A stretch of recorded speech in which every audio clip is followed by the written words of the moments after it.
Yeah.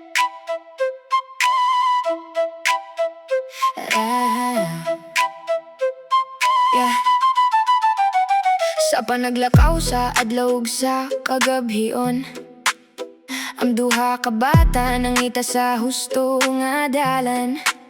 Walay kapugnan ng mga pagduda o paglaom, bisan sa kasamok magpadayon ng paglakang sa anak ni Janice ug Jenjen. Ang tag-sa-tag sa kalakang nagdala og kaugalingong sugilanon, nga walay gipili nga kadasig o kahayag.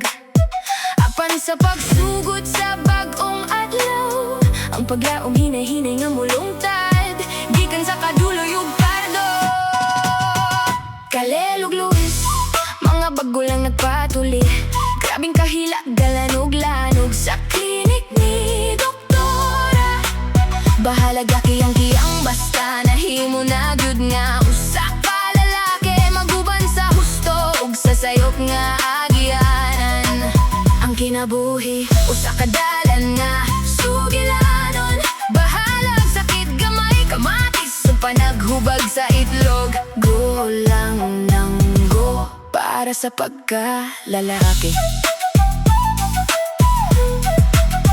Sa panagsangka sa mga uno, sugadlaw nga malinawan ng kasinatian, magulma sa atong kaugmaon. Ang gipangandoyugan tinago nga pagbaton, makahatag og kahulugan bisan pa sa kagulanan. Dili mapug nga ng tanang kabag-ohan, nagsakalibutan nga permi nagbago ang panakiusa, magbabiling nga tinubdan.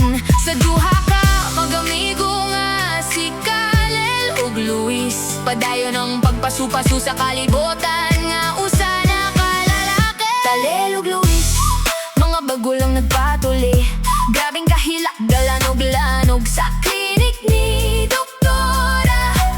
Bahala gakiyang-kiyang basta nahimo na gud nga usa ka lalaki mag-uban sa husto ug sa sayop nga agianan. Ang kinabuhi usa ka dalan nga sugilanon, bahala sakit gamay kamatis o panaghubag sa itlog. Go lang nang go para sa pagkalalaki. Sa matag pagsulay may matang sa pagdulunan, nga naghatag og kahulugan sa mga adlaw. Ang pag-uswag dungan sa pagkugi ug pag-amping, mao ang palibot sa atong sulti ug pagbaro. Sa pagsidlak sa adlaw ug sa gabi nga malinaw, ang kasinatian nagdungan sa mahinahon nga nota. Kahlel ug Louise, ang inyong giagian, mao ang inspirasyon sa uban, managdala sa kaisog ug pagtamasa sa kinabuhi ni kalibutan. Matag gyud ko sa kinabuhi, bisan unsa pa man ang agian, makahatag og bagong pagtan-aw ug tinghuha. Ang pagdaoman sa lakang nagpasabot og pagila, na ang pag-uban sa tinuod nga pagdaog sa kinabuhi magpabilin.